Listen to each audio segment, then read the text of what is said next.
What's up, y'all? It's your boy G, San Francisco Bay Area, California. Aloha. So for those of you who don't know, the reason I say aloha is because this channel, when I first created it, it was started in Hawaii. That's where I was living. I had a cleaning business there. When I created the channel, I wanted to show everybody exactly what I was doing during those accounts. So I started saying aloha as kind of my signature trademark or whatever. For those that don't know, I own 3 businesses. The businesses were closed due to the pandemic and I had to file for bankruptcy. Although I do have a lot of travel type blogs, this is not a travel channel. If I go to a particular country and I have an experience, I might vlog about it or something like that. But this is not a travel channel. This is a channel that's dedicated to financial management, pathfinding, and anything related to that. Path illumination for sound and solid decision making in terms of your finances. So if that interests you, continue to watch. You might say to yourself, since you went bankrupt, how are you in position to tell us how to move financially? Well, the fact is, I could tell you what not to do, right? I'm qualified to do that. But also, after the bankruptcy, I made a lot of decisions as well that has worked to my benefit. So, it's up to you. You're able to file it in your mental file cabinet, exactly what I did. I'm not a financial advisor. Of course, if you need financial advice, go specifically to a financial advisor. I'm just telling you my experience and what I've done to recover after bankruptcy. And so that's what this channel is dedicated to, just to tell my story and to let you know exactly how I am recovering from financial devastation, the bankruptcy that I filed maybe 3-4 years ago. And so you can follow me along in my journey and also, take little nuggets here and there that I might pick up along the way. And once it applies to you, you could access it and do what you want with it. So I'm just here to help. We're all in this journey together. So we're just moving forward, being a little smarter, being a little more well-informed, and hopefully we all get to the end goal. The end goal is, financial independence. So that's what this channel is about. Okay. So specifically what we're going to be talking about today is how to nail an interview from start to finish. Right now, there's a lot of people out there that are having a really hard time landing jobs. This particular video isn't specifically for applying for the job, but once you applied and they call you for the interview, that's where this is going to pick up from start to finish. You'll probably be 90% more prepared than the average person that applied for that same position, okay? So a lot of stuff you might be familiar with, but a lot of it you may not be. So hopefully, if there are some things that you are not familiar with, then take note of it, and then maybe you could apply it at a later time. Okay, guys, so once you get called for the interview, you want to do a lot of research on that particular company. You're going to go to the website. You're going to go to the different pages. There might be an About Us section. There might be a page that specifically has the individuals that's going to be interviewing you. It might have the departments. Just get details about the company in general, when they were started, who's the founder, who's the current CEO, what's their mission, vision, and values, what they plan to do in the future. And then if they have a section where it has the profiles of the different individuals that lead the certain departments, you're going to go to that one and try to memorize the names of the individuals and what their title is in that department. Right. So you're going to do some research on the company, and it's not limited to the website per se, but you start there, and you might also do a Google search. Google might tell you something about the company that maybe the company doesn't want you to know. Who knows? But what you're also going to do is you're going to go over your interview questions. You're going to go over them and you're going to memorize them. Anything that they could potentially throw at you during an interview, you're going to go over those particular questions. What you're also going to do is you're going to print out your resume. I would say make about 3 copies. And what you're also going to do is print out the job description. So you're going to have those things with you when you arrive to the interview. Now, interviews, they're basically divided into 2 parts, right? So the interview questions are designed to determine whether, for one, if you're an asset to the company, and 2, whether you are not a liability. And you say, Gabe, well, if you're not a liability, then you must be an asset. No, not exactly, right? So for example, you could be just killing it with sales. You could be making sales here, sales there. You could be one of the top performers in the department. However, on the back end, maybe you're coming in late for work. Maybe you're saying things that rub people the wrong way. Maybe you're just negative and you're bringing down the morale of all of the people at the company. or maybe you're saying inappropriate things to someone of the opposite sex that is, giving HR the indication that you might be problematic. Of course, you're an asset to the company, you're making your numbers, but you're also a liability, which offsets anything that you did as an asset. If you're an asset to the company, okay, you could make tens of thousands of dollars, but if you're a liability, the company could lose hundreds of thousands and millions, especially through lawsuits. So that's always going to take precedence. It's always going to be more of a priority for a company to address the fact that you are a liability to the company. So the interview questions are going to be based to determine those two things. Okay, so what you're going to do the day of the interview, of course, a lot of this stuff is common sense. You want to make sure that you're dressed professionally, nice dress shoes, slacks, button-down shirt. If you have a business suit, go ahead and put that on. Same with women, a skirt, slacks, a blazer, blouse underneath, something that looks professional. You don't want to be chewing gum. If you have sunglasses, you want to take those off, remove those from your head. You want to remove your jewelry. That's a distraction. Maybe you have piercings or something in your face. Of course, a lot of companies out there have been a little more lenient as far as like tattoos and things like that. So they're giving you grace by allowing for the tattoo. So the very least you could do is remove your piercings and do everything that you possibly can to look somewhat professional. If you like to wear perfumes or colognes, I wouldn't wear too much. You don't want the scent to be so overbearing so that you get some type of allergic reaction or something with the interviewers, okay? So these things are pretty much standard when you go to an interview, right? So when you arrive at the interview, what you're going to do is you want to make sure that you arrive 10 minutes prior to the interview. There's some people that's going to be right on time. There's some people that's going to arrive early. What interviewers would like is for people to show up 10 minutes early. They don't want people to show up too early because it's going to give the impression that you're too eager, that you're too desperate for the job. And you don't want to show up too late, obviously, because a lot of times they're going to be conducting interviews in a row. And so once you show up late, you're going to be actually getting into the time of another interviewer, and that's going to annoy them. And also it's a bad impression. They might think that you're going to arrive to work late. So you don't want to give that type of impression to the interviewers immediately. Okay. So you're going to check in with the secretary or whoever it is 10 minutes prior to your appointment. However, I get there a little early. I get there maybe 30 minutes early, and I'll just sit in my car. And what I do is for the next 20 minutes is I just close my eyes and I just breathe. I get my breathing in check and I make sure that my heart rate goes down so that I'm not super nervous and anxious during the interview. And you'll find that you'll start to answer questions. You'll start to have better memory, and everything's going to work in your favor if you're not anxious, if you're not nervous during the interview. So it doesn't matter what you studied the night before. If you're nervous, it's never going to come out right during the interview. So I spend the first, 15, 20 minutes just getting my heart rate down, getting my anxiety down, just resting, closing my eyes, and just, finding my center. And then once that's down, kind of wake up and then go directly to the lobby or wherever the receptionist is, and then I'll check in. And then I'll do the same thing. They'll tell you, okay, I'll let them know that you're here. They'll be with you in just a second. And same thing, just going to be relaxing. I'm not going to be studying any interview questions or anything like that, just relaxing to get my heart rate down. So the interviewer is going to come out. Of course, you're going to be professional. You're going to smile. You're going to look them in their face. You're going to shake their hands. You're going to engage in small talk. One thing that's very important is that you want to remember their name. And a lot of times I often forget to do that. I'll be so anxious and thinking about a whole lot of other things that they'll even tell me their name and I'll forget the interviewer's name. So you want to make sure that you remember all the people that are interviewing. You want to make sure that you remember their names. Okay. So they're going to take you into maybe a conference room or something like that. And you're going to have a seat and you're going to meet with all the individuals that you're going to be interviewing with. It could be just one person or it could be a panel interview. All right, so what you're going to do at that point is you're going to hand them your resume, and then you're going to ask them if they have a business card to exchange with you. If they have it, they'll give you the business card, and that'll help you remember their name as well. Okay, and then they're going to start the interview process. Okay.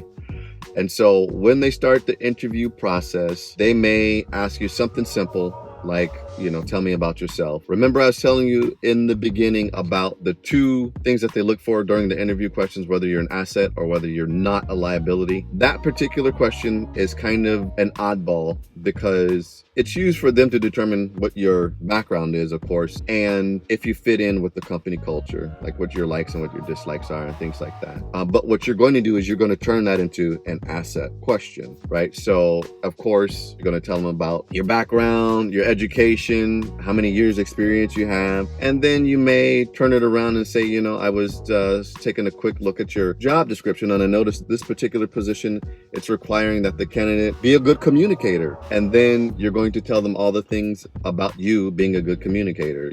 At this point in my life, I was doing this type of communication. I was doing that. I got awarded for this type of communication. With that being said, I think I would be a good candidate for this position because I'm actually a very good communicator, right? You turned it back into an asset and how they could use that qualification to move the company forward, right? So that's what you always want to be thinking about, how I could turn questions into an asset, me being an asset. Okay. They may ask you questions about your skills, your qualifications. These are going to be simple questions. You already studied that, the day before, a few days before. So you should be able to nail those type of questions. Of course, you want to look at them, smile. It might be a panel interview, right? So you're going to address that person. You're going to call them by name. And also, guys, when they ask you a question, what you're going to say is by their name, Pam. That's a really good question. And you're going to say that because it actually makes Pam feel good about her question. She might have came up with that question herself, or she might have picked it out. But either way, you're going to address her by her name, Pam. That's a really good question. And then you're going to go ahead and answer the question. So what they may ask next would be behavioral questions, all right? So these type of questions, as far as asset and not being a liability, these are the questions that would determine that you're not a liability. Basically, for these questions, it's a lot of problem solving, right? You're not an asset because they've already acquired what they need to acquire. Now there's a problem. Now they're going to try to figure out how you solve that problem so that they could retain their assets. So during these type of questions, you want to think about the acronym SPAR. SPAR stands for situation, problem, action, result, right? So you're going to go through those while you answer this question. I'm giving you an example. And SPAR is easy to remember, right? SPAR is basically when you are boxing someone at maybe 20-30%. You're not punching real hard and you're just basically practicing when you box. And so it's kind of the same analogy, right? When you're doing a job interview, you're sparring with them. You're basically seeing exactly where they stand. They're going to see where you stand and you're going to kind of fill them out with what they throw at you. And then you're going to throw some stuff out at them. So it's kind of the same concept. But so they're going to ask you,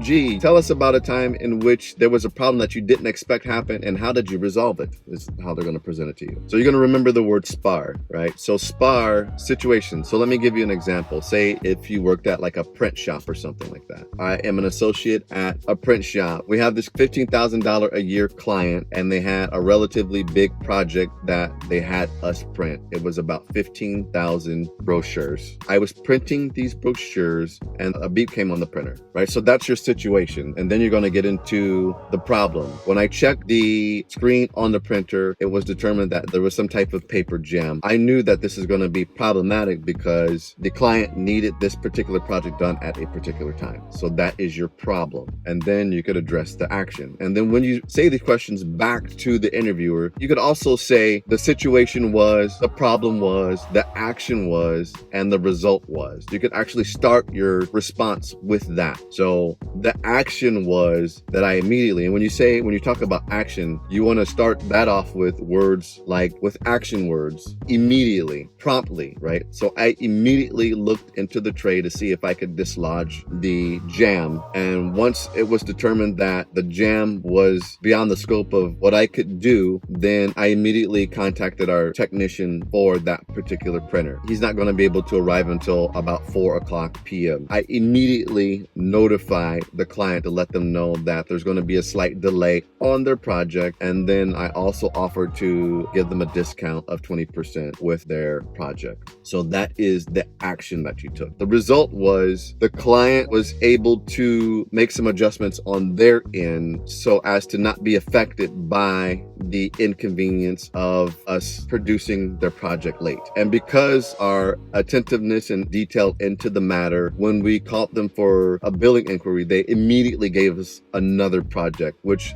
led me to believe that we retained that customer. And they also appreciated the 20% discount that we offered. That particular scenario basically gives you an example of how you save that customer. They already acquired that customer. That customer was already paying, but there was a problem and you could have lost that customer. So what you're doing is you're proving that you're not a liability. You were able to save the customer so that the customer can continue to do business with that company. So that is how you do SPAR questions: situation, problem, action, result. Of course, you're going to do it a lot smoother than how I did it because I'm just kind of doing this off the top of my head. When the interview is over, you want to ask them 2 questions because they're going to ask you, did you have any questions for us? So you're going to ask them 2 questions. It's not the questions that you think that they are. How much do I get paid and when do I start? Those are not the questions. What you're going to ask them is, in this particular position, what are the 2 qualities that you would expect a candidate to have in order to succeed in this position? And you're going to ask that directly to whoever's going to be the direct report for that position. And the reason why you ask that question is because the job description itself, sometimes the job description may have been made maybe 10 years ago. And during that time, they may have had a shift in leadership to where, of course, the job description is generic, but maybe that particular person in that role requires a specific quality in order for you to succeed under them. So you're speaking directly to what their needs are instead of just job description, which could be very generic. So they're going to tell you, okay, so we're looking for someone, I'm specifically looking for someone that's a good communicator. And in this position, what you're going to have to do is you're going to basically have to freestyle this particular question, right? So there's no way you're going to be able to study for it because they're coming out with something that's specific to them. But what you're going to have to do is you're going to have to really think and kind of draw from your experience and how you're going to counter that particular question. So they could say something like, I'm looking for a good communicator, I'm looking for, or this and that. They're going to list 2 things. But what you're going to say is, I'll have you know that I'm a great communicator. I have done this in the past with communication. I've done that. I received this award for communication. So I'm a very good communicator and I am confident that I will be the best communicator for you and I would be a good fit for the position. You're going to turn it around to make you the asset of the company. So you're going to do that 2 times. And like I said, you can't really study for this particular type of question because you don't know exactly what they're going to say. So you're going to have to kind of draw from your experience and just quickly come up with something to say that specifically addresses that question, right? So if you get to the interview and you just don't feel good about it, you don't know if you did a good job and you're kind of iffy about it, the next question that you could ask is there something about my responses that would give you concern about my abilities for this particular position? Most of the time they're going to say, nope, there's absolutely nothing. But sometimes they may actually answer that and they might say, yeah, you have a lot of the qualities that we're looking for. However, a slight concern might be your experience. You might not have a lot of experience. And then you address that specific issue. Well, I'll have you know that even though I don't have a lot of experience, particularly in this field, I've done this, I've done that, and it translates into this type of experience. I'm a quick learner. I hit the ground running. I've had a lot of opportunities to where I didn't exactly know how to move forward, but I figured it out. So you're going to speak directly to what it is that's bothering them about the answers that you provided during your interview. Before that question, they may have thought in their head, we're just going to move this resume over to the side. This candidate does not qualify. By addressing those issues, you immediately put the resume back in front of them. Now you may be considered as a candidate to move forward because you've already addressed the issue that they specifically had with you. When you're wrapping things up, of course, you could ask them about the pay range. I wouldn't specifically say, well, how much am I getting paid for this particular position? But you would ask them for the pay range. And then you would ask them, what are the steps moving forward? Once the interview is over, what you're going to do is, if you haven't already, ask for their business card. You want to make sure it has an email on it. And then you're going to thank them for their time. You're going to take the business card. The minute you get home, what you're going to do is you're going to type out a thank you letter, whoever that you had an interview with. If you had a panel of 3-4 people, you're going to address all 3-4 of those people. Or you could put their names into one email, however you see fit. But as soon as you get home, you're going to send a thank you letter. You're just going to tell them, I appreciate the opportunity to meet you today. I learned a lot about the company. I want to reiterate my strong interest in this position. I feel that I'm a great candidate for this position. You want to provide your email, your phone number, and thank them again, and then send the thank you email. And you wait. And if they call you in for the second interview, third interview, you're going to do the exact same things. I can almost assure you that if you conduct the interview in exactly the way that I just presented to you, you're going to be ahead of maybe 80 to 90% of all the candidates that apply for that position, because a lot of the candidates are not thinking about all of these things. They're nervous. They're trying to study for this interview. They're not going to say the right things, or they're going to stumble. They're going to fall. They're not going to be prepared. You do it exactly the way that I just showed you. Hopefully, you'll be able to advance to the next level in the interview, and hopefully you'll be able to land the job, okay? Of course, I have experience in this because I was on both ends, right? Of course, I was an interviewee many times before,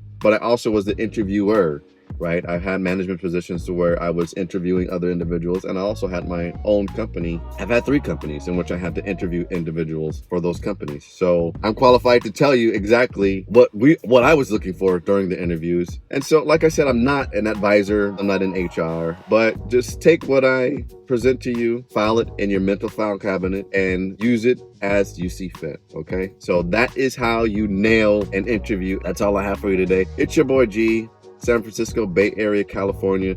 If you are in HR, or if you're currently going through an interview process right now, let us know how that's going in the comments below. Like, subscribe, comment, share this video. Thank you so much for watching. Much appreciated. It's your boy. I'll holla at you later. Aloha. If this video was of value to you, like, comment, share, subscribe, and as always, it's your boy G. Be blessed. I'll holla at you later. Aloha.